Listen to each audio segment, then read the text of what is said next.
Joe Lewis stays in the shadows as Spurs seek a team fit for Conte.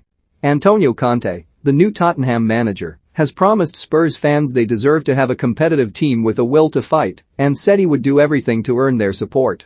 While the fans welcome Conte's desire to improve the club's standing, they sit ninth in the Premier League and have not won a major honor since 2007-08. Many believe what the team really needs an injection of cash from their billionaire owner, Joe Lewis.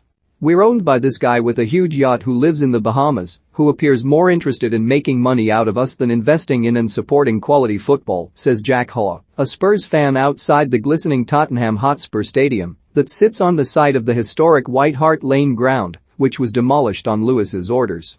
The 84-year-old Lewis, the 457th richest person in the world with a £4.8 billion fortune, according to the Bloomberg Billionaires Index, first bought a 27% stake in Spurs from Alan Sugar in 1991 for £22 million. Since then, Lewis has increased his stake to 70.6% of Tottenham's Bahamas-based parent company ENIC, formerly English National Investment Company. The remaining 29.4% is owned by the family of the Tottenham chairman Daniel Levy, who tends to take the flak when things turn sour, as they did with Nuno Espirito Santo, who was sacked as manager after 17 games. ENIC, which is registered 4,000 miles away from N17 at a Nassau lawyer's office that specializes in creating offshore tax structures and cropped up regularly in the Panama Papers financial secrets leak, owns 85.6% of Tottenham Hotspur Limited. The remaining shares are owned by small private shareholders who refuse to sell out, many of them understood to be long-standing Spurs fans. The Tottenham Hotspur Supporters Trust is demanding a meeting with Lewis and Levy, saying the poor start to the season has led many to question the focus of THFC's board, what its objectives are, and how it measures progress. While individual decisions on players and tactics are not within the trust's remit, it is our job to question wider strategy when performance on the pitch falls short, the trust says. The club has decided it does not want to address the questions many fans are asking. It has declined to speak to the board of its official supporters trust. Lewis is rarely seen at the North London club, preferring to spend most of his time aboard his £98 million super yacht Aviva. It is his third such yacht, each bigger and glitzier than the last, and all given the same name. Based mostly at his wife's vast house in the ultra-exclusive Lyford Cay compound on New Providence Island in the Bahamas, where there is no income tax, inheritance tax or wealth tax, Lewis travels the world aboard Aviva. He sailed it up the Thames in 2018, docking for a week beside Tower Bridge, when a passerby noticed something familiar through the portholes. Francis Bacon's triptych 1974-1977 hanging on a lower deck. The paintings, which Lewis bought for £26 million in 2008 and which are now worth multiples of that, had been until months earlier loaned to Tate Britain's Bacon retrospective. They are just a small part of Lewis's art collection, which includes pieces by Picasso, Matisse, Freud, Klimt, Degas, and more. On his company website, Lewis's collection is described as one of the largest private art collections in the world. It is from the Aviva, which is also equipped with banks of computers for currency trading, a full-size indoor tennis court, and a series of leather-bound editions of the official history of Tottenham, that Lewis plotted the breakaway European Super League, ESL, with other billionaire club owners. The JP Morgan-devised ESL plan collapsed less than 48 hours after it was announced in April following protests from fans at the 6 breakaway Premier League clubs.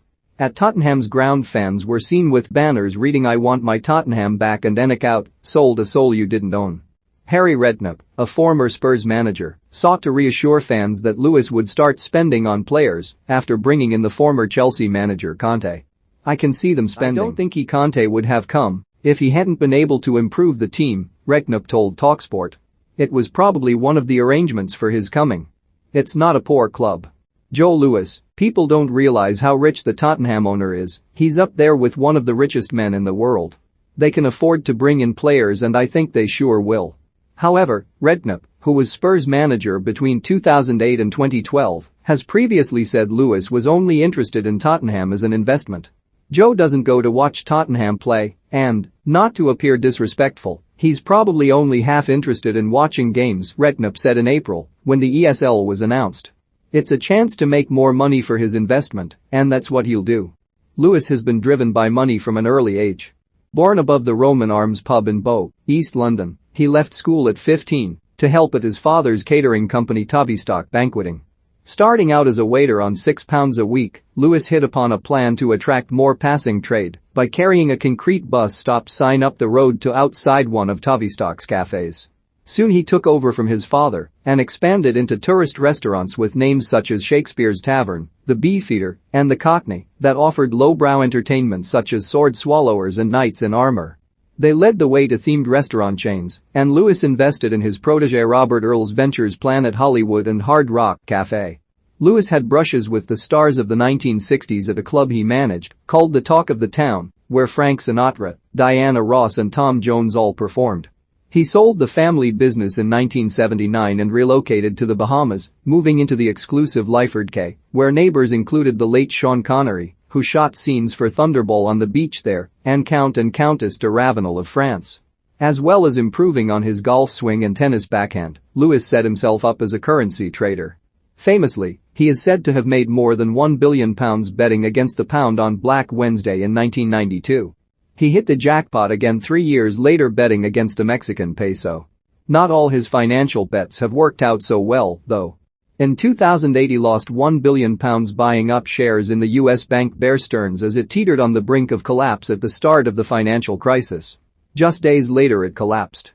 His Tavistock Group holding company, named after his father's catering business, now owns more than 200 businesses in 17 countries ranging from luxury hotels and restaurants to biotechnology and financial services firms. A keen golfer, Lewis also owns the luxury gated community of Isleworth Golf and Country Club in Florida, where Tiger Woods has a $40 million mansion.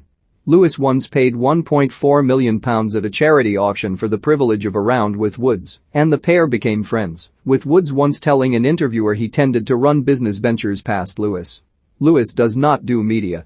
The only on-the-record interview with him in the last 25 years was given to the New York Times in 1998, in which he said, "One of the rewards of your success is the quiet enjoyment of it. Being on the front page of newspapers doesn't allow that. The mystery to me is why there's anything of particular interest about me."